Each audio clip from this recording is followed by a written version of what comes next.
إن الحمد لله نحمده ونستعينه ونستغفره ونعوذ بالله من شرور أنفسنا ومن سيئات أعمالنا من يهده الله فلا مضل له ومن يضلل فلا هادي له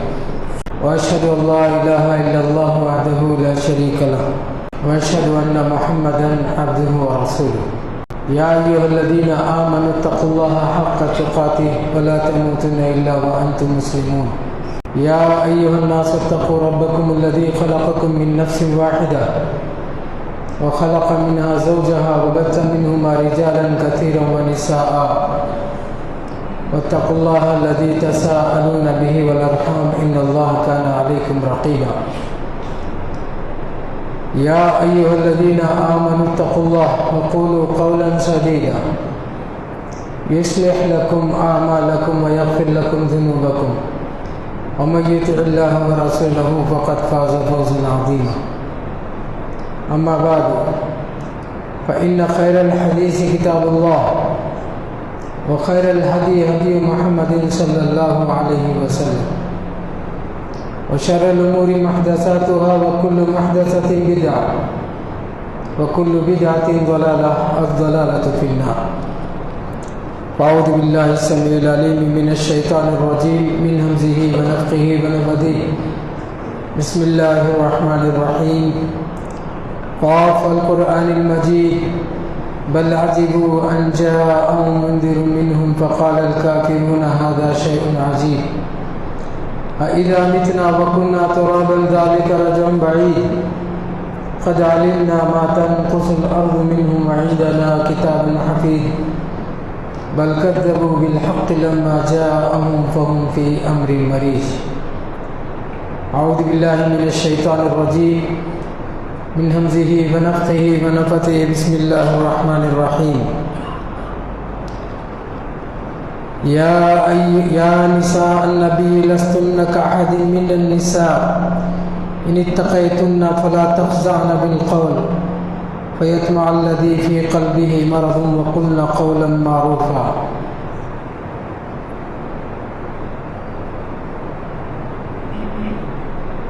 ساری تعریفیں حمد و ثنا اسی اللہ وحدہ لا شریک کے لیے لائق و زیبا ہے جس نے پوری کائنات کو بامقصد بنایا اور تخلیق انسانیت کا مقصد متعین کیا اور موت اور حیات کو پیدا کیا تاکہ ہم سب کے اعمال کو قیامت کے دن جانچے اور جنت اور دوزخ کا فیصلہ سنائے۔ حمد و ثنا کے بعد درود و سلام ہو سارے ہی انبیاء علیہ السلام پر، بالخصوص آخری نبی محمد صلی اللہ علیہ وسلم پر، جن سے ساری نبوت کا سلسلہ ختم ہو گیا، جن کے بعد نہ کسی پر وحی آ سکتی ہے اور نہ کوئی نبوت کا دعویٰ کر سکتا ہے، اور جو شخص بھی صرف وحی کا عقیدہ رکھتا ہو اور یہ کہتا ہو کہ میں نبی تو نہیں ہوں مگر مجھ پر وحی نازل ہوتی ہے، اگر اتنا بھی کسی کا عقیدہ کمزور ہے تو وہ کافر ہو جاتا ہے، کیونکہ آخری نبی کے بعد کسی بھی انسان پر وحی کا سلسلہ نہیں ہوتا۔ حمد و ثنا اور درود و سلام کے بعد ہم نے سورہ احزاب کی ایک آیت کا انتخاب کیا ہے، جس میں اللہ تعالیٰ نے نبیوں کی بیویاں، بالخصوص آخری نبی کی بیوی امہات المومنین سے متعلق اللہ تعالیٰ نے یہ پیغام دیا ہے کہ وہ عام مسلمانوں کی طرح نہیں ہے، یعنی ان کا رتبہ اور ان کا مقام، ان کا درجہ، اس درجے تک پوری دنیا کی عورت نہیں پہنچ سکتی جس درجے پر امہات المومنین پہنچی ہوئی ہیں۔ ایسی پاک باز عورتیں جو پوری انسانیت کے لیے نمونہ بن کر دنیا کے سامنے آئی ہیں،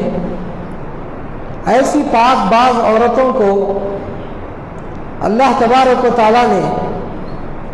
سورہ احزاب کی اس آیت میں نصیحت کرتا ہے کہ تم عام مومنوں کی طرح نہیں ہو، باوجود اس کے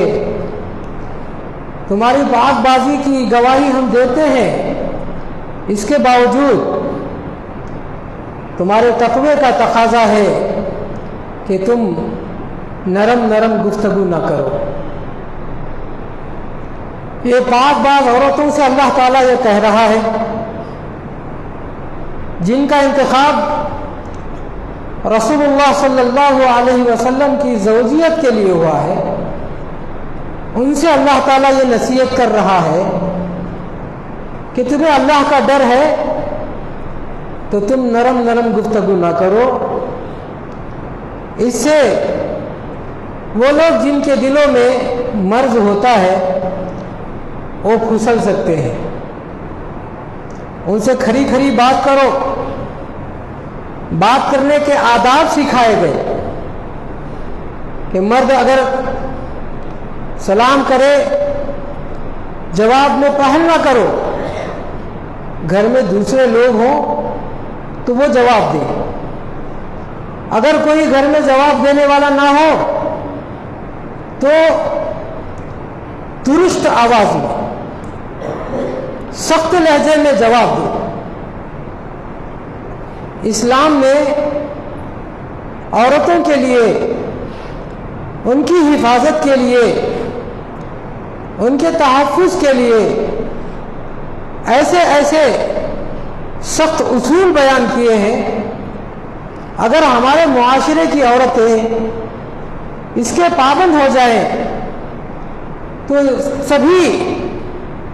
زنا کے فتنے بند ہو جائیں، سبھی بے حیائی کے فتنے بند ہو جائیں، سبھی بے پردگی کے فتنے بند ہو جائیں۔ ہمارا معاشرہ آج اتنا بگڑا ہوا ہے کہ مرد گھر کے اندر بیٹھا رہتا ہے، آئے ہوئے مہمانوں کے ساتھ دل جوئی کرنے کے لیے ہماری بہنیں بیٹھ جاتی ہیں، مائیں بیٹھ جاتی ہیں، ارے رشتہ دار ہے، ان سے بے پردہ ہو کر باتیں کرنے لگتی ہیں۔ کبھی کبھی لگتا ہے کہ ہمارے بھارت کے مسلمانوں پر پردے کے احکامات ہی نہیں آئے ہیں، لگتا ہے کہ یہ اللہ کے حدود کو ہم اپنے گھر میں لانا ہی نہیں چاہتے۔ ارے وہ چچا کا لڑکا ہے، وہ پھوپھی کا لڑکا ہے، وہ جیجا جی ہے، وہ فلاں ہے، ان کا لحاظ کرتے ہوئے اللہ کے دین کو، اللہ کی طرف سے آئے ہوئے حدود کو توڑ دیتے ہیں اور گانا رونا چلتا ہے کہ فلاں کے ساتھ فلانی بھاگ گئی، فلانے کے ساتھ فلانا ہو گیا۔ وہ دروازہ کھلا کیوں؟ جس دروازے کو اللہ تعالیٰ نے بند رکھا، جس بارڈر کو اللہ تعالیٰ نے رکھا ہے، اس بارڈر کو ہم نے توڑا کیوں؟ جب ہم نرم گفتگو کریں گے تو ان کے سامنے والوں کے دل میں وسوسہ آئے گا اور شیطان ان کے ساتھ کھیلے گا، آپ سے گفتگو کرنے کے لیے محفلیں بنانے کی کوشش کریں گے، اور اس کا نقصان کیا ہوگا؟ اس کا نقصان پورے سماج کو بھگتنا پڑے گا۔ آج سچ بات تو یہی ہے کہ ہم بہت ساری باتیں جس کو ہم نظر انداز کرتے رہے، اس کا نقصان ہمارے سماج کے لیے ناسور بن گیا ہے۔ مثال کے لیے، اگرچہ کہ یہ سیاسی موضوع نہیں ہے لیکن ہمارے گاؤں محلے کے مسائل ہیں۔ اب آپ دیکھیے، سب سے بڑا مافیا جو ہمارے علاقے میں چلتا ہے وہ پانی کا مافیا ہے۔ پانی کا مافیا کن کے ساتھ جڑا ہوا ہے؟ ہر محلے میں، ہر نکڑ پر ایک دلال خاتون ہوتی ہے۔ وہ دلال خاتون یہ پانی کے سپلائی کرنے والوں کے ساتھ مل جل کر ملی بھگت کرتی ہے، اور وہ پانی جو صحیح سے پہنچنا ہے، پورے شہر میں پانی پہنچتا ہے، مسلم پیکٹ میں پانی کیوں نہیں پہنچتا؟ اس لیے کہ ایسی دلال عورتیں ہمارے سماج میں پلک چکی ہے، بڑھ چکی ہے۔ ہر گلی میں ایک دلال عورت ہوتی ہے جن سے ان پانی کے مافیا کے ساتھ طیب ہوتا ہے، اور ان کے مشورے پر پانی بند ہوتا ہے، ان کے مشورے پر پانی کھلتا ہے۔ اگر وہ بند کرا دے تو پھر ٹینکر بھیجتے ہیں، پھر اس سے وصولی کرتے ہیں، یہ پورا مافیا چلتا ہے۔ جڑ کیا ہے؟ جڑ کیا ہے؟ جڑ ہماری عورتوں کی بے حیائی، جڑ ہماری عورتوں کی بہلی پھسلی باتیں، جڑ ہماری عورتوں کی نرم نرم گفتگو۔ دیکھنے میں یہ سماج کا ناسور ہے، بڑی مصیبت بن چکی ہے۔ قرآن اور سنت کے روشنی میں اگر ان مسائل کو حل کرنے کی کوشش کریں گے تو یہ آداب بیان کیے گئے ہیں کہ عورت کسی سے بات نہیں کرے گی۔ یہ ٹینکر والوں سے فون پر بات کرتی ہے،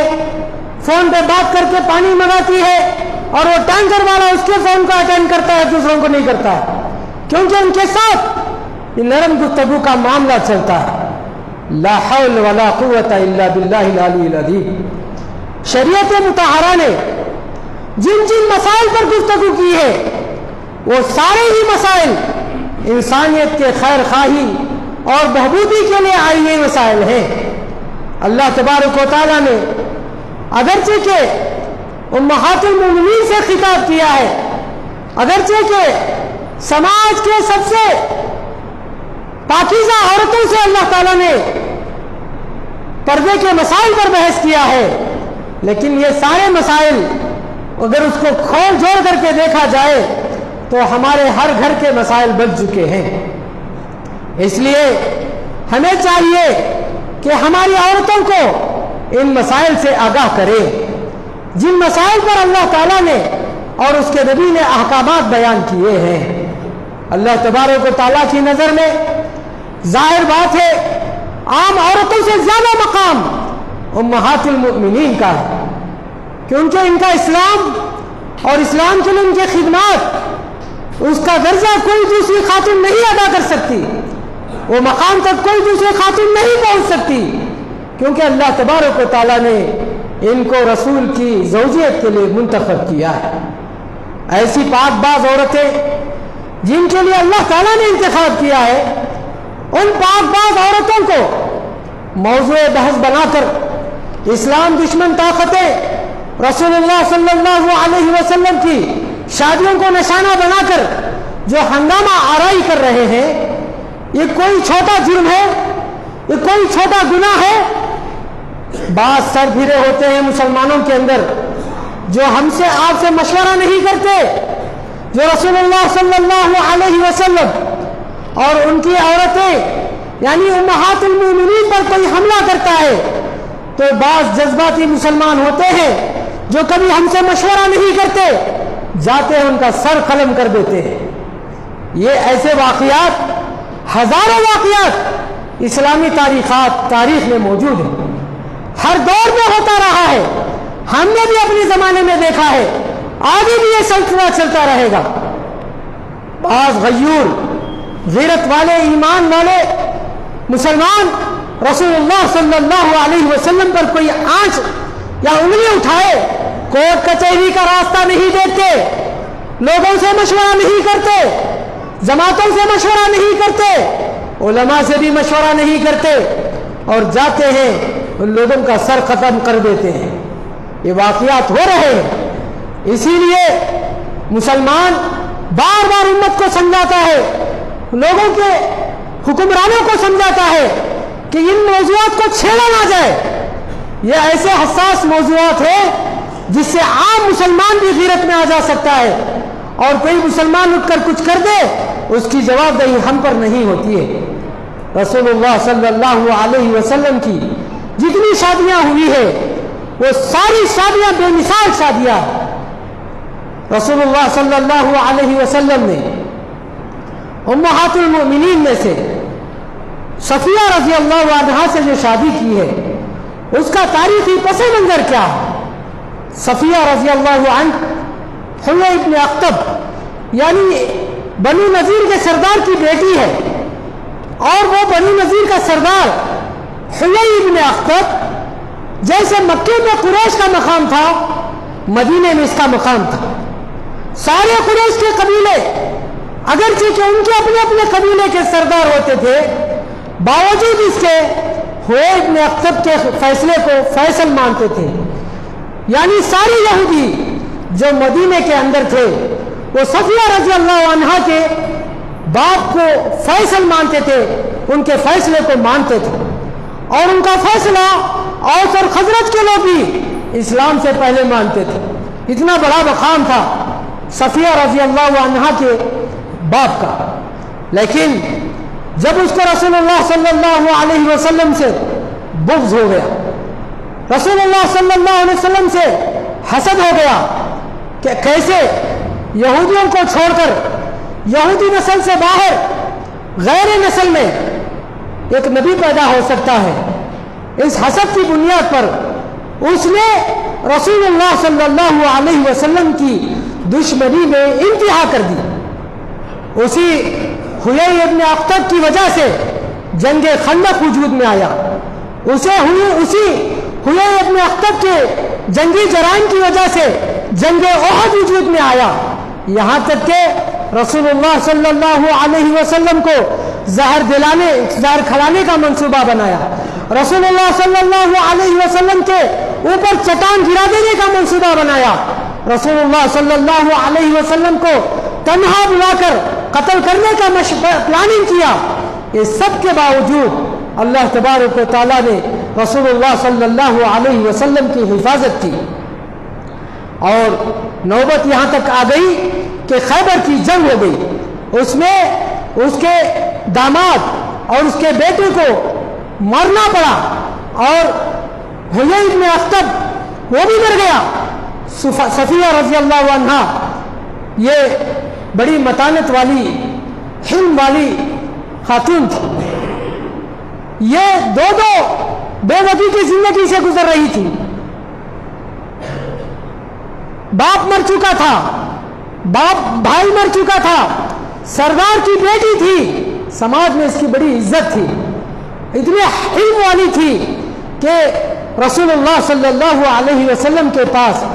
قید کی حالت میں آ رہی تھی. راستے میں اس کی بہن اور اس نے صفیہ کے شوہر کو لاش کو دیکھا تو صفیہ کی بہن نے چلایا، مٹی اٹھائی اپنے سر پہ ڈال دی کہ اس کا جیجا جی انتقال کر گیا. لیکن صفیہ ام المومنین بہت حلم کے ساتھ، بردباری کے ساتھ، کوئی ہنگامہ کیے بغیر رسول اللہ صلی اللہ علیہ وسلم کے پاس پہنچے. دحیہ کلبی رسول اللہ صلی اللہ علیہ وسلم کے پاس آتے ہیں اور کہتے ہیں کہ اللہ کے نبی مجھے کوئی لونڈی دے دیجئے، میرے خدمت کے لیے کوئی چاہیے. رسول اللہ صلی اللہ علیہ وسلم نے کہا یہ ساری لونڈیاں ہیں، جس کو چاہے آپ لے کر جا سکتے ہیں. دحیہ کلبی نے صفیہ رضی اللہ عنہ کا انتخاب کیا. صفیہ رضی اللہ عنہ کو لے کر جا رہے تھے، سارے صحابی آڑے کھڑے ہو گئے. رسول اللہ صلی اللہ علیہ وسلم سے کہا کہ دیکھو صفیہ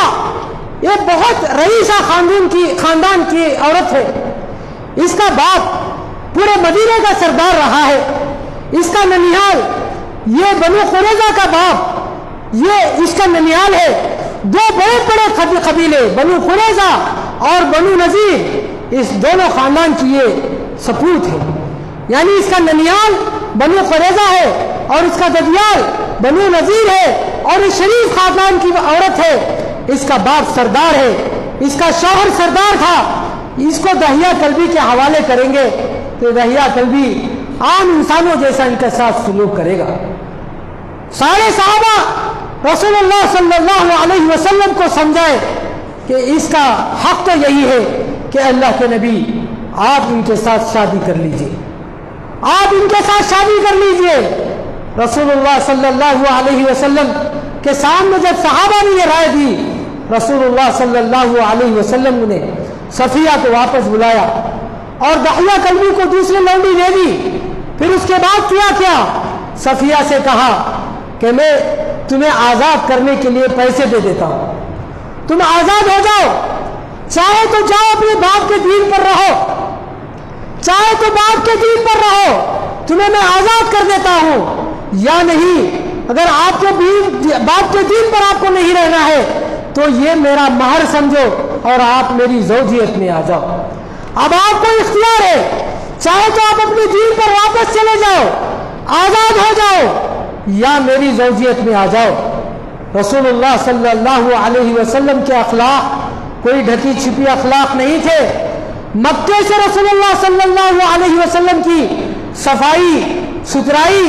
اخلاق، کردار، سچائی، امانت داری، جس بات جو باتیں رسولوں کے اندر تھی وہ ساری چیزیں رسول اللہ صلی اللہ علیہ وسلم کے اندر تھی۔ یہ باتیں صفیہ کو پہلے سے معلوم تھا، اور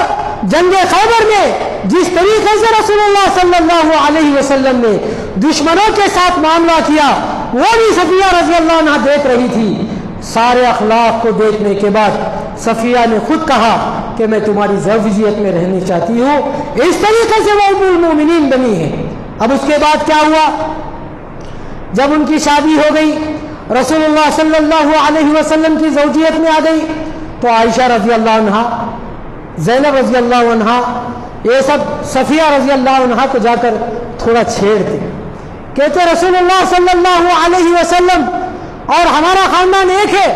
تم تو یہودی عورت ہو۔ یہ بات جب رسول اللہ صلی اللہ علیہ وسلم کو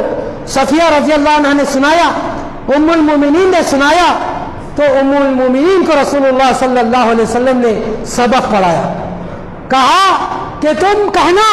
کہ تم ہارون کی نسل سے ہو تو میرا باپ ایک نبی ہے، تم موسیٰ کے بھتیجی ہو یعنی میرا چچا ایک رسول ہے، اور میرا شوہر محمد وہ بھی رسول ہے، یعنی میرا باپ رسول، میرا چچا رسول اور میرا شوہر رسول ہے، یہ میں ساری رسولوں کے خاندان سے جڑی ہوئی عورت ہوں۔ یہ کہہ کر رسول اللہ صلی اللہ علیہ وسلم نے صفیہ رضی اللہ عنہ کو دلاسا دلایا۔ ایسی پاک باز عورت، انہی سے وہ روایت ہے جو رسول اللہ صلی اللہ علیہ وسلم کے بارے میں آیا کہ صفیہ رضی اللہ عنہ کی راوی ہے، وہ بخاری کی روایت ہے کہ رسول اللہ صلی اللہ علیہ وسلم آخری عشرے میں اعتکاف کے موقع پر صفیہ رضی اللہ عنہ کے ساتھ کھڑے ہو کر بات کر رہے تھے، تو صحابی گزرے، رسول اللہ صلی اللہ علیہ وسلم نے بلایا اور کہا کہ یہ میری بیوی ہے۔ وہ دو صحابی پریشان ہو گئے، اللہ کے نبی آپ پر کوئی شک کر سکتا ہے؟ تو رسول اللہ صلی اللہ علیہ وسلم نے کہا کہ شیطان انسان کے جسم میں خون کی رفتار سے دوڑتا ہے، ان الشیطان یجری فی الجسد کمجرى الدم۔ یہ روایت اسی صفیہ رضی اللہ عنہ سے راوی یہی ہے۔ بہرحال ان کے ایمان لانے کے بعد رسول اللہ صلی اللہ علیہ وسلم سے بے شمار حدیثیں انہوں نے نقل کی ہیں۔ کوفہ کے علاقے سے بڑے بڑے علماء، بڑے بڑے مشائخ ان کی حدیثوں کو نقل کرتے ہیں۔ بغداد کے علاقے میں چاہے وہ امام بخاری ہو، چاہے وہ امام مسلم ہو خراسان کے، چاہے امام شافعی ہو، بڑے بڑے علماء اپنے کتابوں میں انہی صفیہ رضی اللہ عنہ کی روایتوں کو نقل کرتے ہیں۔ ایمان لانے کے بعد حج سے واپسی پر عائشہ رضی اللہ عنہ بیان کرتی ہے کہ لوگ، عورتیں صفیہ رضی اللہ عنہ کے اطراف کھڑی ہوئی ہیں، جا کر دیکھتی ہیں کہ یہ کون لوگ ہیں، تو یہ کوفہ کے لوگ ہیں۔ بڑی تعداد میں ان کے محفلوں میں رہتی تھی اور ان سے دین حاصل کرتی تھی، ان سے بڑا ایمان کا دروازہ کھل گیا۔ بغداد کے علاقے میں ان کے حدیثوں کی وجہ سے دین کا بہت بڑا خزانہ کھل گیا۔ صفیہ رضی اللہ عنہا ایک ایسی عورت جو دشمن کے گھر سے تھی اور ان کے ساتھ غلام ہونے کا پورا ناروا سلوک ہو سکتا تھا، لیکن رسول اللہ صلی اللہ علیہ وسلم نے ایسا سلوک ان کے ساتھ کیا کہ پوری اسلامی تاریخ میں ایک نقشہ بن گیا۔ غلاموں کے ساتھ کیا سلوک کیا جاتا ہے رسول اللہ صلی اللہ علیہ وسلم نے عملاً کر کے دکھایا۔ صفیہ رضی اللہ عنہا کو کوئی چھیڑتے، رسول اللہ صلی اللہ علیہ وسلم آڑے آ جاتے۔ رسول اللہ صلی اللہ علیہ وسلم صفیہ کے سفارش میں کھڑے ہو جاتے، یہاں تک کہ رسول اللہ صلی اللہ علیہ وسلم کے زمانے میں صفیہ رضی اللہ عنہ کے یہودی قبیلے سے اچھے تعلقات تھے۔ ان کے لوگ آنا جانا ان کے گھر میں، یعنی رسول اللہ صلی اللہ علیہ وسلم کے گھر میں یہودی آتے تھے اور جاتے تھے، یہاں تک کہ جب صفیہ رضی اللہ عنہ انتقال کر رہی ہے اس وقت انہوں نے اپنے بھتیجے کے لیے 1,00,000 درہم وصیت میں لکھا، حالانکہ وہ یہودی تھی۔ اس پر صحابہ نے اعتراض کیا کہ ایمان والے کا جو وصیت ہے غیر مسلم کے لیے کہاں تک جائز ہے؟ عائشہ رضی اللہ عنہ جو ہمیشہ صفیہ رضی اللہ عنہ کو پریشان کرتی رہتی تھی، لیکن جب دیکھے صفیہ رضی اللہ عنہ کے بارے میں کہ ان کے جو وصیت ہے اس کے خلاف صحابہ ہیں، تو یہ کھڑی ہو گئی اور کہا اللہ سے ڈرو، اللہ سے ڈرو، یہ ان کے رشتہ دار ہیں، ان کو حق ہے وہ اپنے رشتہ دار کو اپنے وصیت میں سے کچھ دیں۔ یہ رسول اللہ صلی اللہ علیہ وسلم کے زمانے میں بھی یہودیوں سے تعلقات رکھتے تھے، بعد میں بھی ان کے ساتھ تعلقات رکھے تھے۔ یہی وجہ تھے کہ صفیہ کی لونڈی نے عمر بن خطاب رضی اللہ عنہ کے پاس آ کر شکایت کی کہ صفیہ کے گھر میں یہودی لوگ بہت آیا جایا کرتے ہیں، یہ ان سے دوستی رکھتے ہیں۔ تو عمر بن خطاب اپنے دور خلافت میں صفیہ رضی اللہ عنہ سے کہتے ہیں کہ آپ کے بارے میں فلانی لونڈی نے کہا، ہم اور آپ ہوتے تو کیا کرتے؟ ہم نے سنا ہے بھولی بھولی باتوں بھول بھلائیوں میں رکھ کر باتیں کرتے۔ صحابہ ایسے نہیں تھے، صاف صاف نام لے کر کہتے تھے۔ صفیہ رضی اللہ عنہ کو، ام المومنین کو عمر بن خطاب نے کہا کہ تمہاری فلانی لونڈی نے تمہارے بارے میں شکایت کی ہے کہ تمہارے گھر میں یہودی لوگ آتے اور جاتے ہیں۔ یاد رکھے یہودی لوگ آتے ہیں جاتے ہیں تو ہماری عورتوں میں جو مزاج ہے بے پردہ بیٹھ جانا، جس کے ساتھ بھی بیٹھ جانا، بے اصول بیٹھ جانا، بے غرض بیٹھ جانا، نرم گفتگو کرنا، عام جاہلانہ رسم و رواج میں زندگی گزارنا، وہ طریقے میں نہیں۔ یہ سبھی کبھی نہیں سمجھنا کہ ام المومنین ہمارے جیسے کم عقل تھے، اللہ کے نبی پر ایمان لائے ہوئے متقی عورتیں تھیں، سارے تقوی پرہیزگاری کے ساتھ رشتہ داری کو نبھا سکتے تھے۔ ہمیں بھی سمجھنا چاہیے سارے پردے آداب کے ساتھ ہم بھی رشتہ داری کو نبھا سکتے ہیں۔ لونڈی نے جب یہ بات سنائی، عمر بن خطاب نے پوچھا تمہارے بارے میں معلوم ہوا ہے کہ تم یہودیوں سے دوستی رکھے ہو؟ تو ام المومنین صفیہ نے کہا کہ اب میں ہفتے کے دن عید نہیں کرتی ہوں، ہفتے کے دن کو یوم السبت کو میں محترم دن نہیں مانتی ہوں، میں جمعہ کو محترم دن مانتی ہوں، جمعہ کا احترام کرتی ہوں، یعنی پکی سچی ایمان والی ہوں۔ اور اس کے ساتھ جب عمر بن خطاب نے اس لونڈی کو بلایا اور کہا، پوچھا ان کے سامنے تم نے بات کیوں کی؟ تو لونڈی نے کہا شیطان نے مجھے وسوسہ ڈالا تھا۔ یہ بات سن کر صفیہ خوش ہو جاتی ہے اور اس لونڈی کو اسی جگہ پر آزاد کر دیتی ہے۔ اللہ اکبر! ایک عورت پر الزام کوئی لگائے اور اس کو وہ آزاد کر دے، کیا اخلاق تھے ام المومنین کے!